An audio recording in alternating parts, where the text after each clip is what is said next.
good on this call today.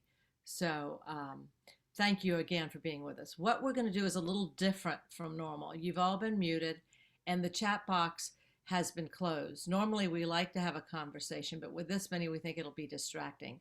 You can share in the chat box your questions, and Ben and I will curate those questions and share them with our panelists. Here's the format that we've got planned for today. Uh, Bill is going to be sharing about 20 minutes of his story, and then he has invited three of his colleagues, Black and of color, to respond to what he says and to help him think through what he has shared to make sure that it works, if you will. I think that's actually your words, Bill, was that if it works. So let me tell you a little bit about Bill, and then we will start. We've got about 59 people on there, so I want to give us until about 9:05 so no one misses Bill.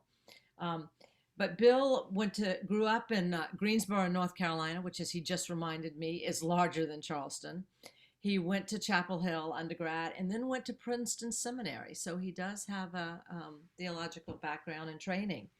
He came to Charleston, and I think he'll tell us how and why, almost 20 years ago in 2002, and started Metanoia. And I'm sure he's going to tell us about the work they do and how that works. I've known Bill probably almost that entire time, but certainly he has been an active and engaged Together SC member. We are honored by that. We are honored that he would join us for the Removing Our Blinders series. Just to remind you what we aim to do with this series, it is designed for white leaders in our field and at large to share experiences that have helped them think differently about the world we live in, to perhaps remove blinders that have caused them from seeing conditions that affect others, to better understand our state and our country's history, so a history that so many of us did not learn in our history classes, and a history that has not been celebrated the way it should. So Bill kicks off the fall series. We've got a whole scheduled out through the spring, so I invite you to look on the website under Removing Our Blinders and see who else will be joining us. And we're once a month, so please, and I hope this is helpful to you and your journey on this work. And Bill, thank you for being willing to share what you have done and what you have experienced and where you are headed and why you think this work is so important. So with that, I will turn it over to you, and we'll check back in at the end when we have Q&A. Thank you, Madeleine. Good morning, everybody. I see a lot of names that I recognize on the Zoom this morning, and it's good to see you all. It's sort of a privilege to work alongside you, and it's a privilege to have the opportunity to sort of talk about this morning. So Madeleine sort of laid out how this is going to go. I'm going to talk for 20, 25 minutes or so on a theme that I'll sort of address in a minute. And then, I sort of do our work with a model in the back of my head of accountability for myself and working in a largely Black neighborhood of, putting myself always accountable to people around me. They can sort of check me, check my own assumptions, those kinds of things. Metanoia's board of directors is 75% African American, for example. We have, I think it'll be eventually 3 people. Right now there are 2 folks on the call. Jamilla Harper, who's the chief operations officer at Metanoia, worked with us way back as a college student at AmeriCorps Vista. Then went off and got her master's degree by working a few years in international aid in Africa, and then has come back to be our COO for the last few years. And Bernie Mazyck, who's been a mentor and friend for years, the head of the South Carolina Association of Community Economic Development. Most of you know Bernie. He needs no introduction. He's sort of one of the giants on whose shoulders I ride. Been at this a lot longer than I have. And so they'll offer comment without me really. There's Raynique. And then Raynique Syas, who is one of our board members at Metanoia, lives here in the Cherokee neighborhood, also works for the Charleston Area Justice Ministry, and has been a great voice sort of on our board to keep our board of directors accountable to the community we're here to serve. And so those folks will offer comment, and then that'll take about 20 minutes. And then if there's 10 or 15 minutes, excuse me, at the end of this, where Madeleine may have a chance to lift up questions that may have ended up in the chat. I think that the facilitators can sort of see the chat. Not everybody, because there's so many people here, can see the chat, but Madeleine can, and she'll sort of vet questions and ask those questions to any one of us as well. So with that, let's dive in. I want to just thank again Jamilla and Bernie and Raynique for being here as well and offering their feedback. So let's get started. I did sort of write some of these remarks, so I'll look down on occasion. So I had a bit of a sense of unease when Madeleine asked me to do this. I think it came from two things. One is I really believe that as a white person doing this work, my most important tools are my two ears and not my one mouth, and I should mostly keep my mouth shut and listen. And so I'm always reticent to sort of begin talking. And I also, frankly, believe that sort of white people have a responsibility to sort of listen and act in a feedback loop. Not to listen and then go completely off and act and never listen again, which is sometimes what happens, but to listen and act in a feedback loop and just to really attend to what they see and observe. So I was sort of reluctant to talk. And I also went online and I watched some of the older presentations that have been done by probably some of the people on this call. Really good information about sort of how to think about diversity, of people's personal experiences of working cross-culturally and dealing with racism, structural racism, white supremacy, these things. So I sort of asked myself what a guy like me has to contribute in addition to, or that could sort of fill out what was already there. And I think if I can contribute anything, it may come from two very personal experiences in my life. One is that of a pastor. Madeleine mentioned I've been to seminary. I'm an associate minister at St. Matthew Baptist Church, where I'm speaking to you from this morning, a National Baptist congregation in the neighborhood that we serve. And sort of living and working in the zip code of South Carolina with the highest concentration of child poverty, which because race and class are closely tied together in South Carolina, happens to be also a Black community. And so these two roles are highly related in my life. I can't really imagine one without the other. The context where I've worked for these past since 2002 has caused me to kind of reckon with white supremacy, that of our society and that of myself, that is sort of within me also.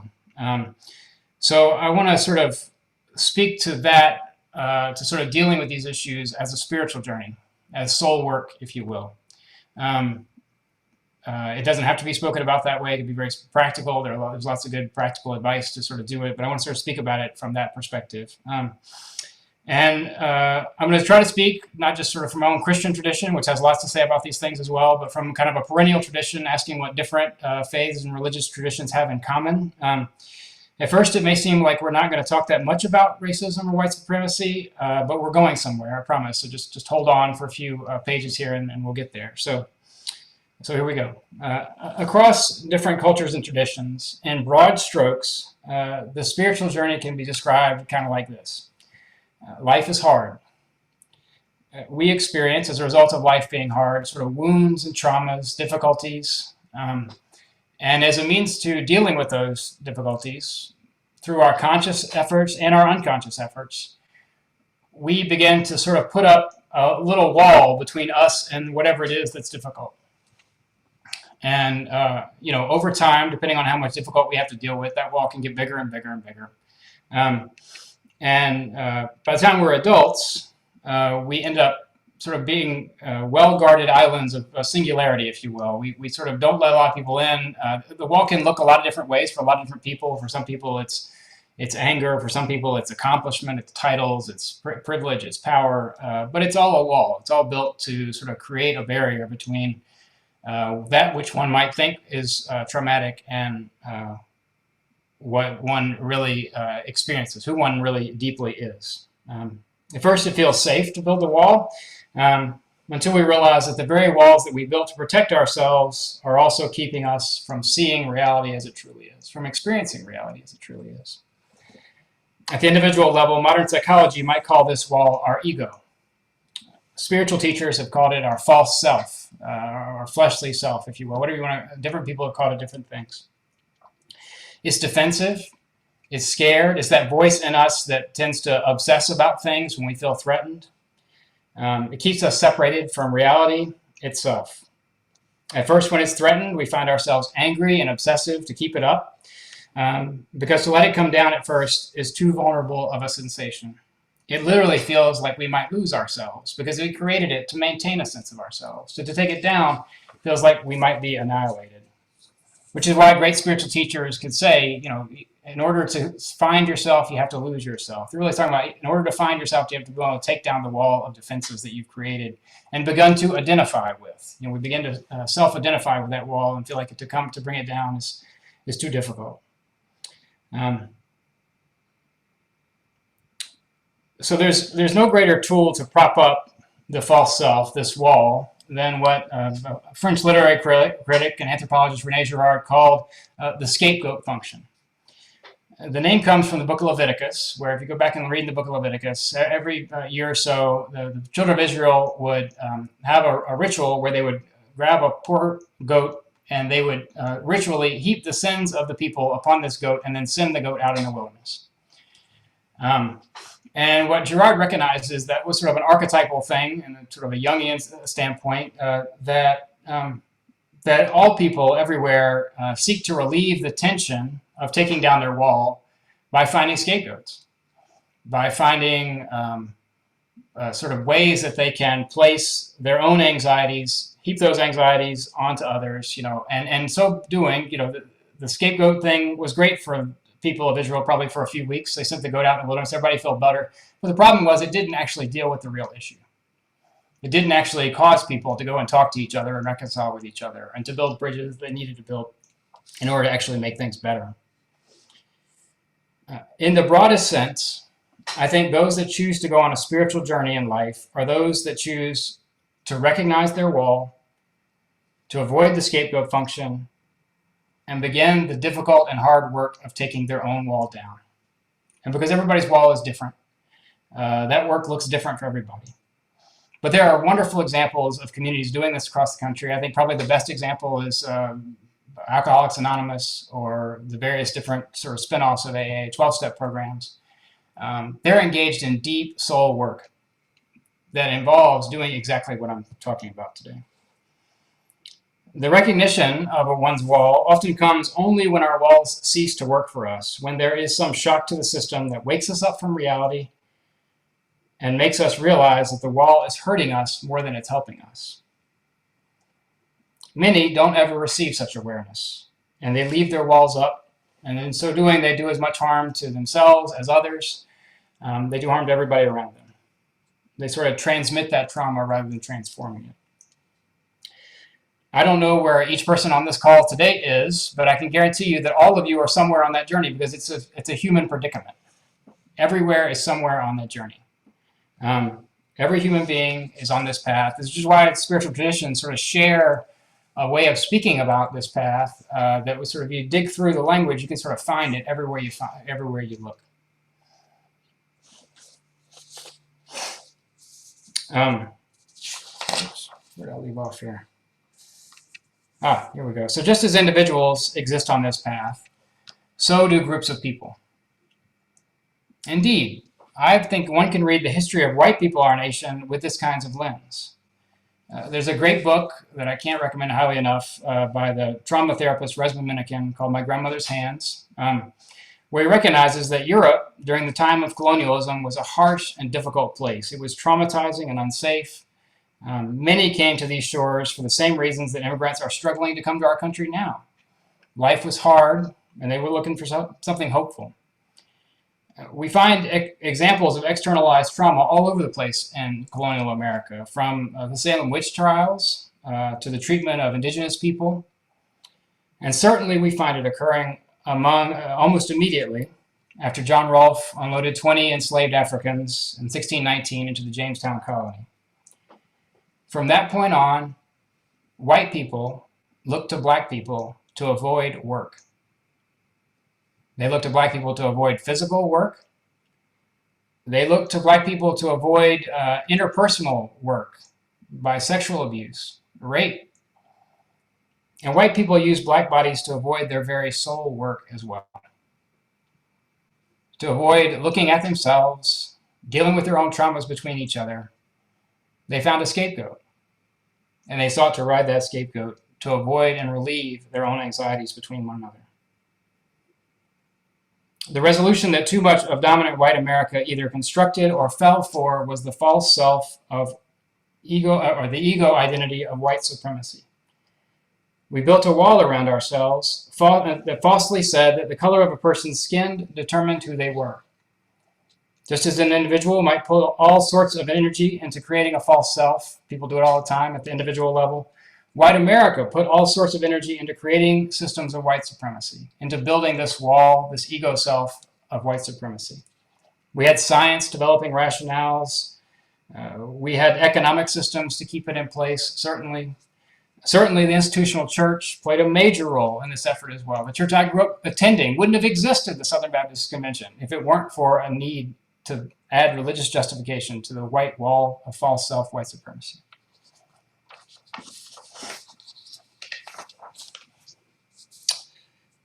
So this system meant that white people would need to deny their own cultural heritages, not think of themselves as British Americans or German Americans, or whatever the tradition was, to grab a ring of power that named them as white, and so therefore better than other people whose bodies were enveloped in skin of a different color. White supremacy created racism, the belief that skin color has to do with more than melanin, and it could be parsed out to determine the basics of human character, capabilities, or intelligence. And racism, as Ta-Nehisi Coates so well said, is the father of race and not vice versa. All of it was built to avoid soul work at a deep level, to avoid any work. As the trial begins in Georgia of three white men who chased down a black man and killed him in cold blood for nothing other than to try to stay in shape, we see the violent tragedy of the scapegoat function alive and well, right? I mean, I can't imagine the complicated issues and traumas those white men thought they were just unconsciously trying to relieve by doing something like that. Hopefully there will be accountability, but it's scandalous and it's sort of a deeply tragic moment that there's even a question of whether there'll be accountability. It points to the fact that that wall of white supremacy still exists, that false identity. In thinking about removing our blinders, the theme for this series, I think it's a helpful metaphor for the spiritual journey. Jesus himself says that our principal predicament is that God is all around us, right before us, but we don't have eyes to see. But I also think that removing our blinders, or sort of thinking about starting at that point, is just that. It's the starting point. It's the smallest of first steps to begin seeing how much really work there is to do for our own souls to be free of this sort of collective white self, the fall of white supremacy. When we look at the data of negative outcomes for black and brown Americans, it's clear that the false self of white supremacy is still very much in place. When we see what some sectors of the American media and political landscape say about black America, it's also very, very clear over and over again that much of white America is still using the scapegoat function to avoid the difficult work of taking this wall down. For those who aren't really on a particular spiritual journey or journey of the soul, talk about what binds our souls or our consciousness or our very being. It can seem like a mirage. We don't start off seeing our individual and collective false selves, and so we think they don't exist initially. But once we begin to acknowledge our false self, we also begin to see how it is killing us, and how what was originally intended as a defense is actually hindering us from the next stage of actual growth in our lives.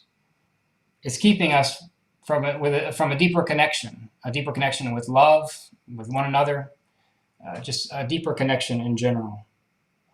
Oftentimes it operates at the subconscious level, but it has to be sort of unearthed and understood. And just like an individual does not wake up to the limits of his or her false self without some shock to the system, without some sort of stark thing that helps us see that wall that we've built and see its limits, the same has been true, I think, for white America. Here we kind of maybe have to pause for a second and just allow a moment of grief that and admit how troublesome it is that we don't tend to see this wall until 9 people are killed in a church basement in Charleston, South Carolina, or until a man is suffocated on the street, played on loop for 9 minutes over and over again.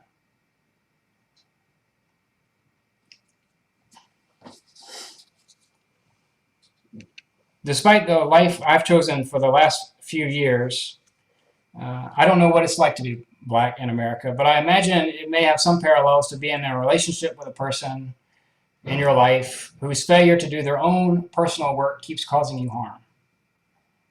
Try as you might, you can't make them face up to their own demons, and yet their inability to do so, you see how it's limiting them and hurting you. Sometimes when they're particularly unaware of those demons, it seems that they are only hurting you and not themselves at all. James Baldwin sort of nailed it on the head in his letter to his nephew when he says to his young nephew, please try to remember that what they believe, as well as what they do and cause you to endure, does not testify to your inferiority, but to their inhumanity and fear. There he names it. Please try to remember that what they do does not testify to your inferiority. That's what they want to say through the scapegoat function on the outside of the wall, but they're behind the wall. So therefore, the wall testifies only to their inhumanity and fear. What Baldwin is testifying to is maybe one of the biggest lessons I've learned over the past few years of doing this work, and the work of Metanoia in our community. The symptoms of racism and white supremacy are born in the lives of Black people in the community where I live and work, in the form of limited opportunities, keeping people from reaching their potential. The symptoms are here, but the problem that is generating those symptoms is carried among white communities, among white people. And so the solution lies in us. We can treat symptoms here at Metanoia, and then symptoms, when you have a cold, symptoms need to be treated. You want treatment for your symptoms when you're dealing with an illness, but you also want the problem to get better. Through a variety of experiences fairly early on in my life, I think maybe I was more aware of this collective false self of white supremacy than many of my white peers. Maybe that's why it is that I've been led down the path that I have. I've been at this now for a minute, living here in Chicora since 2002, and sometimes I feel like I'm stuck, or maybe it's a better way to say it is I've sort of, in the last few years, I've gotten off social media. I don't think it's really helping our country that much, and so it's real tempting for a guy like me to end up a symbol and not a human being. And I have to admit, I don't really like either of the symbols that oftentimes get portrayed around somebody like me. One symbol is sort of the great white hope, the guy who's making some tremendous sacrifice to live in that community among those problems, make them better.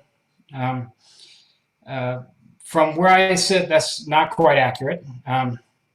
It is true that in my own social positioning, I am closer to the negative and disastrous symptoms of white supremacy, but I live where I live. I do what we do to care for my own soul and be about my own spiritual journey.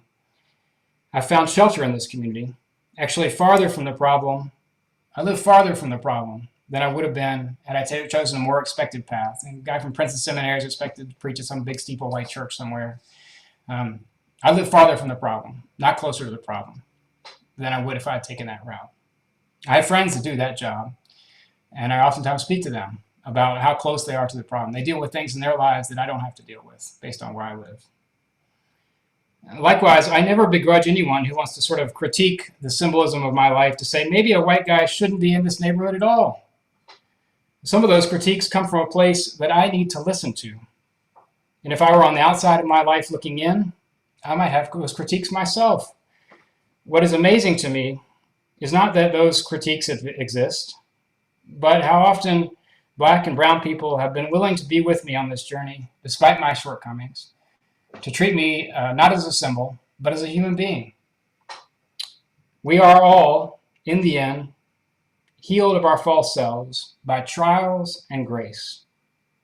And I'm grateful for where both have appeared in my life in the form of authentic relationships among my neighbors, people that you'll be hearing from in a minute.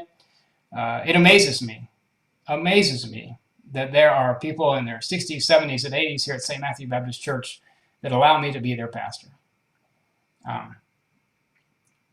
It heals. It's healing. And so it's nothing but grace, which is what we all need in the end, I think, to be able to admit our walls and to work to make them come down a little bit. So I've been at this now for 20 years, and I feel as if I'm standing in front of a great ocean, and I've just gotten my ankles wet. Literally, I'm not trying to be hyperbolic there. I feel like I'm standing in front of a great ocean of work to be done, and I've gotten my ankles wet. I have so much more to learn and to grow and to get right. The most effective analogy I have for white supremacy in my own life and its resulting racism is that it's like a cancer. I don't find it too helpful to think of it as an immutable quality, that people are or are not racist or are not white supremacists. Such dualism, I think, keeps us from seeking treatment for ourselves, and it too easily leads itself to an easy out of scapegoating those who have not made as much progress as we have along the path. We've all grown up in a land where white supremacy was in the water, as it were, and just like those who get cancer from the environment, we all have traces of that white supremacy in our own lives. Left untreated, it spreads, and it can take over every part of a person's consciousness. We see terrible examples of that. But it can also be treated like a cancer. It's never fully cured. The best we can hope for is a treatment program that will keep it more or less in remission. I've lived and worked in my community for about 20 years now, and I still find corners of my life where I need treatment. And I have to note it, and do the work of taking it down so I can serve more authentically along the way. So I want to very briefly close with like 3 things that I consider part of my treatment program. And I'll be brief, and then we'll sort of turn it over to Jamilla and Bernie and Raynique to offer their thoughts. So my first thing that I would sort of say to all my white colleagues on this call, do your own work. Do your soul work. Don't expect black or brown people to do it for you. And don't just do it for them, but do it for your own liberation. For me, that soul work is listen, listen, listen, and listen some more. It also requires me, who's made some progress in this, not to spend all my time judging those who may be, of another political ilk, or those who, one of the ways that we hinder ourselves on any spiritual journey is through judgment. And when we spend all our time judging people who are in a different place, rather than working on ourselves, the paradox is the way to help them move to a different place is actually to move myself to a different place. So do my own work. To realize, that's number 1. Number 2 is to realize that for this stuff to change, white America has to change. It's not about the change. We can't do it at Metanoia here in this neighborhood. It's not about the change that it's not about changing black America just to create a few more jobs. And we do need to handle the symptoms, and we do need to address those symptoms, but white America has to change. Some of our structures have to change. Some of our privileges have to change. Some of the ways that we engage have to change. And then the final thing I would say is, and this is probably the thing that I found most helpful to my own work in this department, to be in rooms as a white person where you're in the minority and where you're not in control, and to do so as much as possible.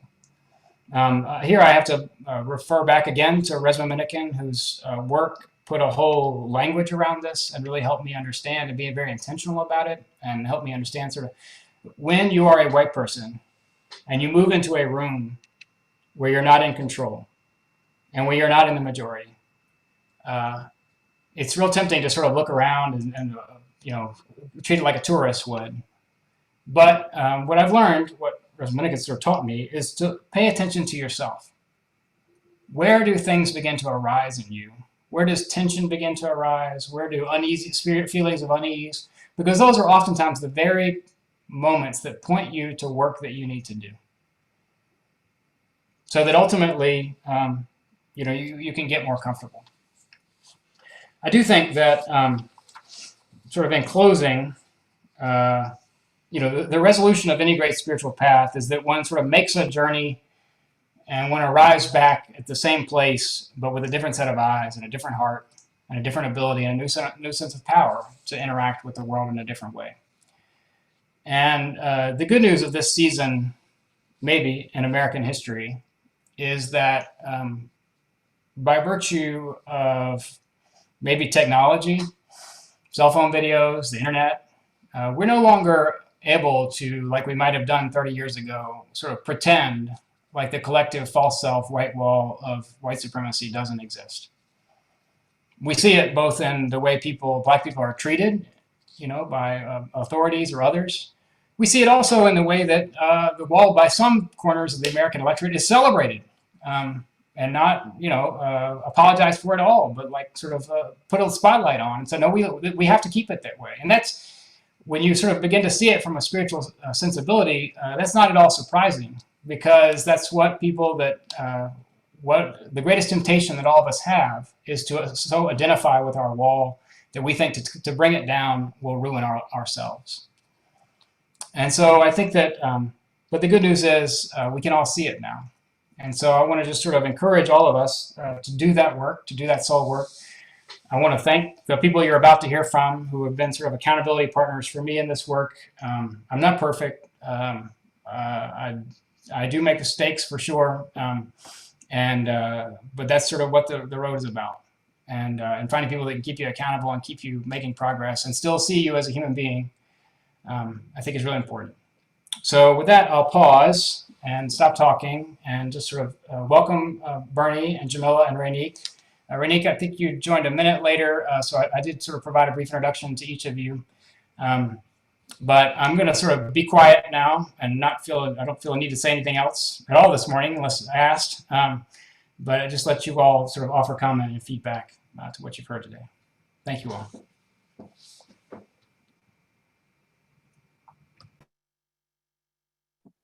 You guys want to start?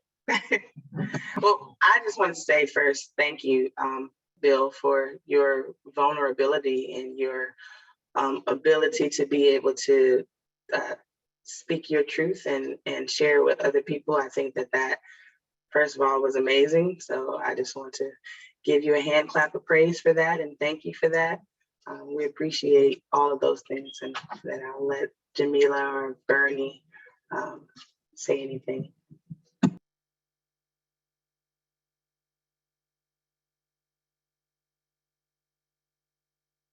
Oh, Mr. Bernie, you're on mute. That's that old man technology. You don't know how to handle technology. I will start by also thanking Bill for his vulnerability and being able to place himself in such a open position. And I will add to that if I did not know Bill for the nearly 20 years, or maybe more than 20 years, if a white person began this process, I might be skeptical. I might want to know what's your motivation, and my head would probably go to, what do you want out from me? What do you want from my community?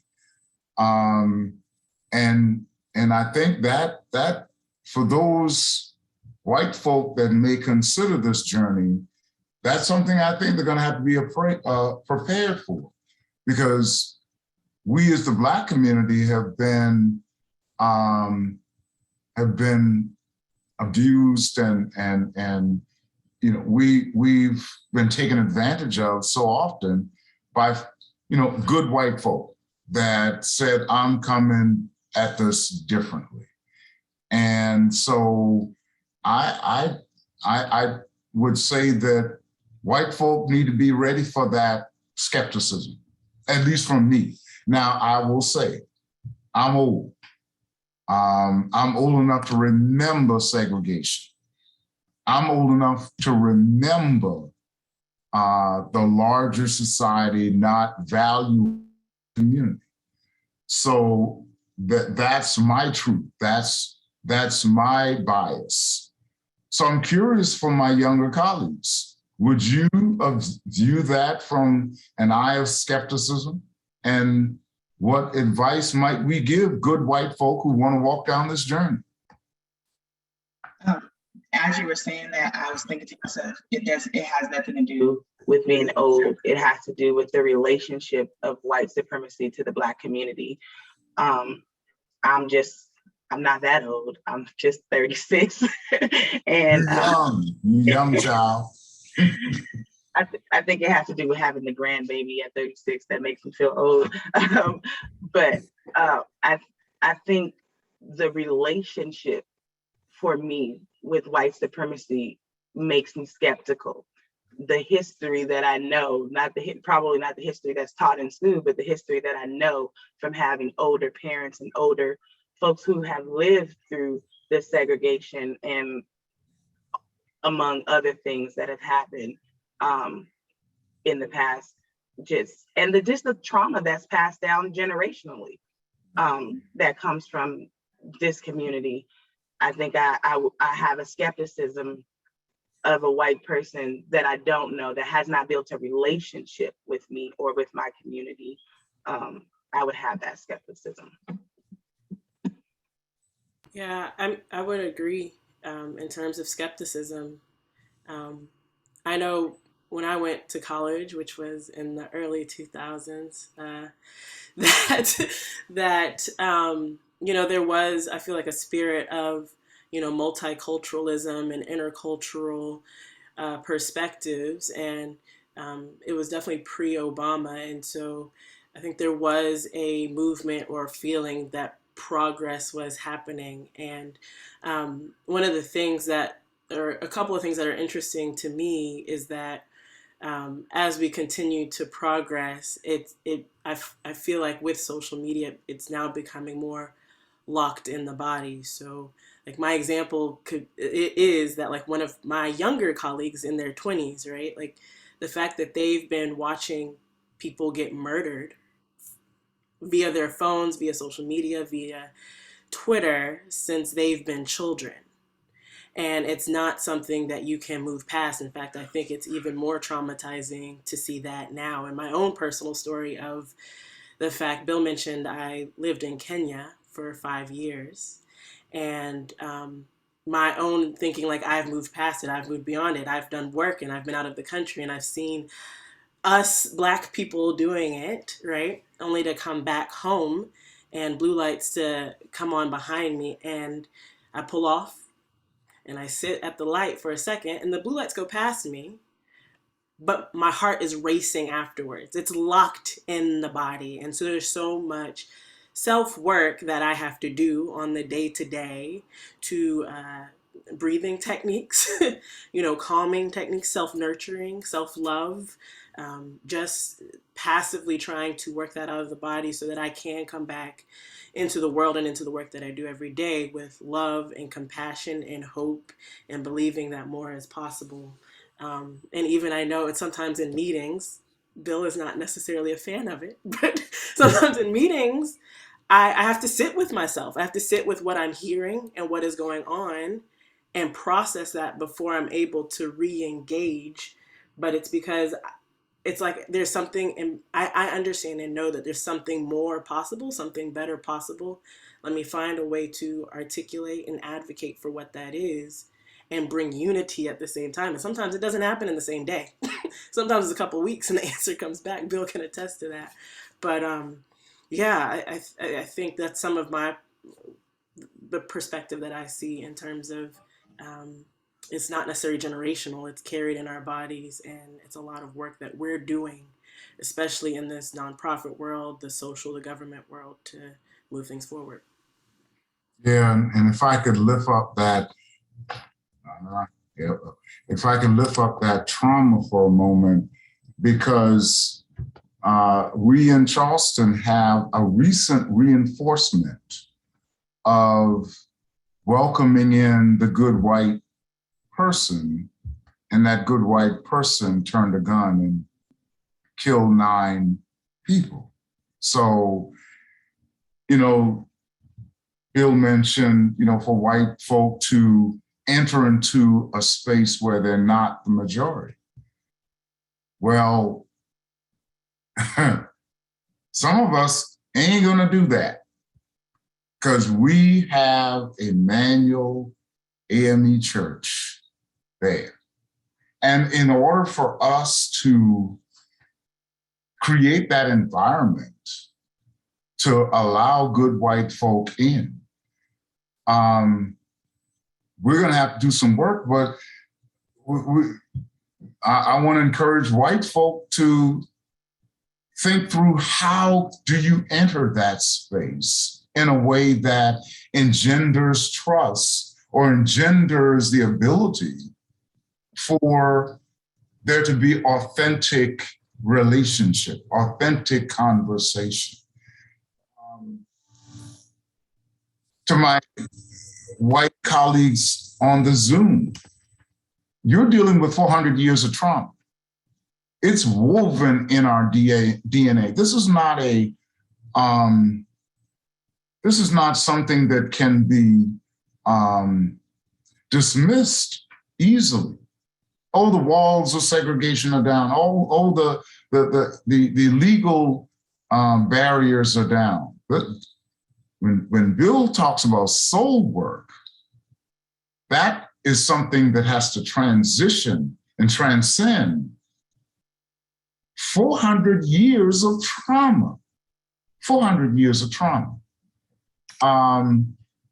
So this is hard. This is going to be hard work, and I got more years behind me than in front of me. So I've got a sense of urgency. I've got a sense of, because when Bill was talking, I said, oh, that's wonderful. And again, if I did not know Bill, someone would talk to me about this I would have a great degree of skepticism, but I know Bill. So I know it comes from a place of authenticity. But you have systems out there that's reinforcing whiteness, reinforcing and rewarding whiteness. So, okay, Bill, you're willing to do the work. You're willing to walk this journey, but you're only one person. You're only one person. How do we get a groundswell of folk white folk, to do that? And how do you find willing Black folk that'll walk this journey with you? Because, let me stop. Let me start where you stop. We tired. That's just it. We don't want to do it. We tired. We're tired of it, whatever that may be. We don't want to do the work that white people should be doing for themselves anymore. We don't want to teach you to essentially be people and to generally care for other people, because that's, if you break it all the way down to what it really is, that's what it is. It's to treat us as we are, flesh and bone people. And that's really what it is. And we are tired of asking for that. We are tired of working with people to be treated like people. And we don't want to do it. We don't want to sit down and ask you and relive history with you, the same history that we all went through together, because you guys were there too. And that's the point of it. Like, we didn't go through this trauma alone. White people were there. They were right there. So the same stories that our grandmothers have with us are the exact same stories that your grandmothers and grandfathers have with you. The same things that happen, the stories that they tell us that happened to us, you have the same stories that they're telling you that this is what we did, or maybe they didn't. And that's what you have to unpack.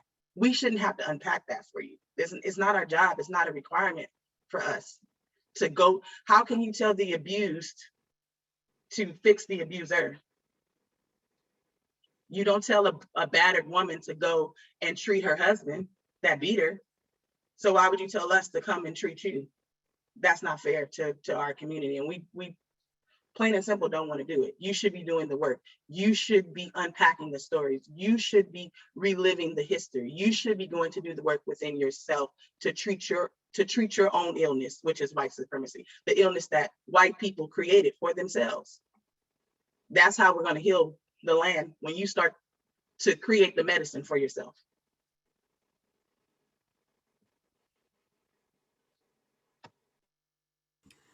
That's a whole word, Raynique. Yeah, I mean, I think the only thing that's like, no, there's a lot of reason to be exhausted, you know, and to be tired. And I think that one of the words that really is ringing for me right now is just power, right? And the audacious amount of power that is given, gifted, and within the currency of having white skin. And that power is, you know, if you want to define it as like the ability to self-actualize, like, yes, I can do all the work I want. Bernie can do all the work he wants. His grandchildren can do all the work they want. But if there's still barriers and people withholding and gatekeeping and preventing us from being able to self-actualize, then we're always going to be a step behind. And so I think the other piece of it is also like, especially with white folks, the use of power, not just as the ability to self-actualize, right? Or to achieve purpose, but the power over, right? Like always working from a place of having power over. That's one of the things that I love about Black people is a lot of times our relationship is the power to be in unity with one another, because we don't necessarily have power over a lot of different things. Not saying that there aren't recreations of systems and structures within Black communities, but a lot of times because of the structures, we have to come together and work together to achieve and to turn to our own culture, to our own stories, and to our own experiences to move the needle in the slightest of way, and to be very present oriented in ways, because we don't necessarily always have the luxury of having this immense amount of power that this society, this world, this environment that we live in has over us. And so I think that's my like biggest call, is like really asking and requesting and people to question themselves in these experiences where they're not in the majority, to not exercise that power over, right? And notice in yourself what my ability to have power to do something different. And again, like Bill mentioned, even a lot of my language in the last year has turned to being less about coming over to Metanoia and coming over to the community to help folks, but like, what difference can you make? The power to change in your own churches, right? In your own schools, which are highly segregated right now, right? Especially I'll say in Charleston County. What is the power to make change there that creates opportunities for more people, not just Black people, people of color, for women, for there's a lot of people that are being left behind because of what Raynique said precisely, in terms of only thinking about self, right? And not including others. And I'll just add one thing to that. One of the things that really stood out to me was what Bill said that he does to like combat this. He said, I listen. I go into these rooms and I go in there to listen. I'm not going in there with this preconception that I know what to do, that I can fix this problem, or I am like, I'm here to like help these people. I go in there to listen to what they need, what they want, how they want to fix it. Because the reality is, like, the people in the community that you are setting yourself up to serve, first of all, that's a whole nother sermon, to serve. That's a whole word right there, to serve. I'm gonna leave that right there. The preachers in the room can do what they will with that. That's a word. But when you go into these rooms with the intent to serve, like, you don't know what that service needs. You don't know what that means, what that entails. So you have to hear from the people what they need first. You have to have, and in doing that, you're you have to build a relationship so that they can be able to trust you to give them the service that they need, if that makes sense. So one of the first steps to that, Bill really hit it on the nail in his words earlier, was that he listened to the people in the community. He heard from them. And there's a whole bunch of scriptures and a whole bunch of different type of religious texts that talks about God listening. So I do want to bring Bill back in to answer one question, because, you know, the soul work is a level of engagement, but our society is based on a reward system. Do something and you're rewarded for it.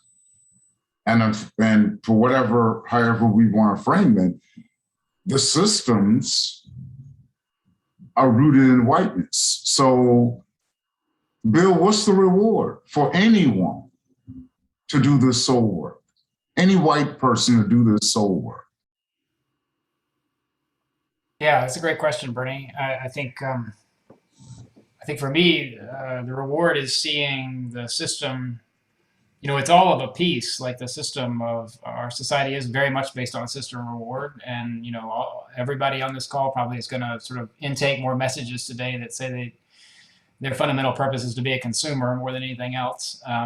And so if they're not a consumer, they're going to worry. You know, we're taught to worry that we're going to exist, you know, if we're not a consumer. And I just think that that there's no freedom in that, you know, what we chase after when we live according to a system of reward ultimately becomes our prison. It ultimately becomes the thing that binds us. But that's not a rationale that, like, is all that easy to put on a Madison Avenue sort of marketing slogan and get everybody to believe in it at one time through a Coca-Cola commercial, you know? That's something that takes time and effort, and it takes people sort of doing their own work. And I wish that there was some kind of, you know, people don't tend to face up to their own false self until it stops working for them.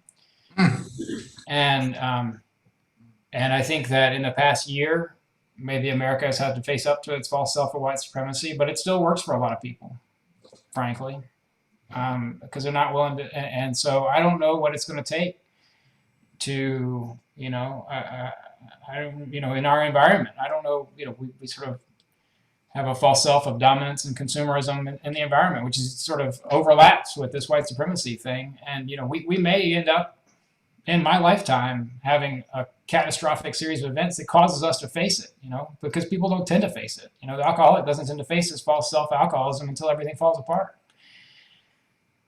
But what that means to my white colleagues is, you know, I saw a poll a while back about sort of all the videos that we now see on social media about people being hurt by the police, people of color.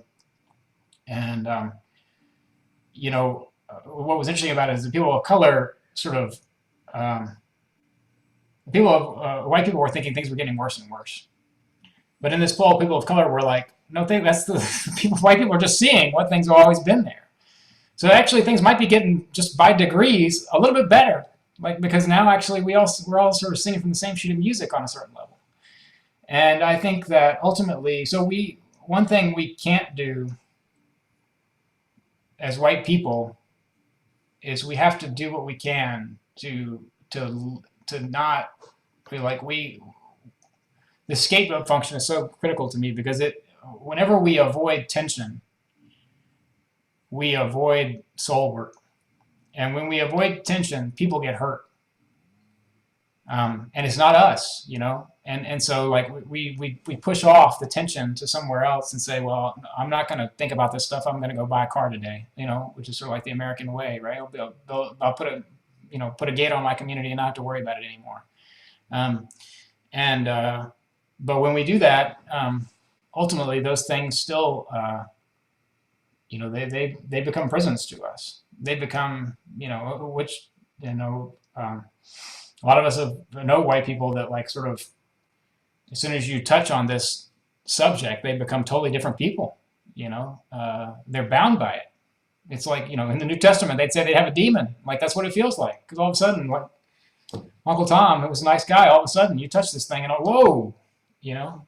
So I do think it involves that, like, I think it is spiritual work, but I don't know the answer, Bernie. I wish I did have the answer to sort of like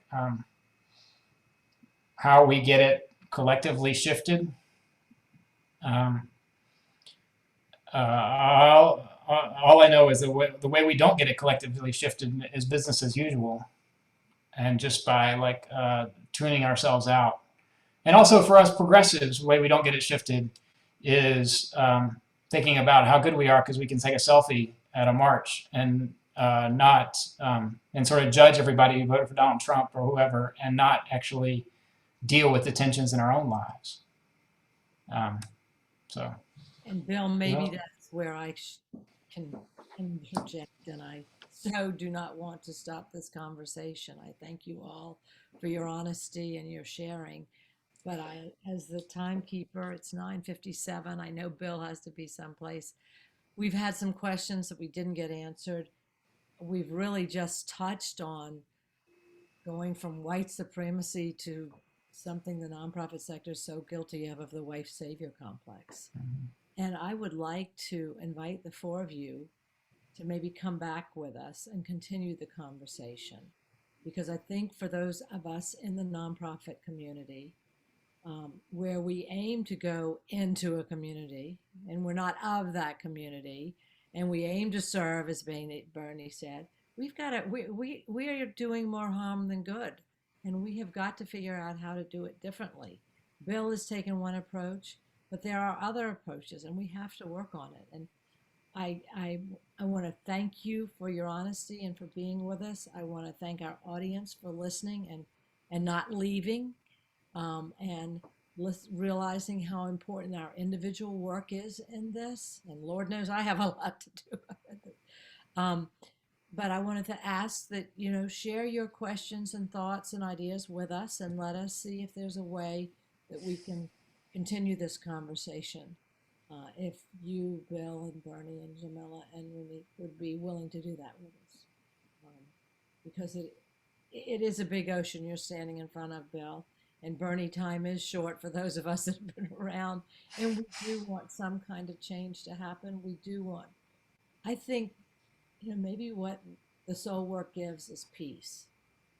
And maybe what our communities need to realize is that the only way we get peace for our communities if we're all equal. And we have so much inequity that we have got to give up the power and figure it out. Anyway, I'm starting when I said I wouldn't.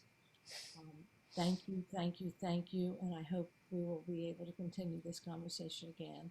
Thank you all for being here. thank you all. Thank you, Bernie, Raynique, Jamilla. Can you all stay a few seconds and let's debrief Yep. what we might do?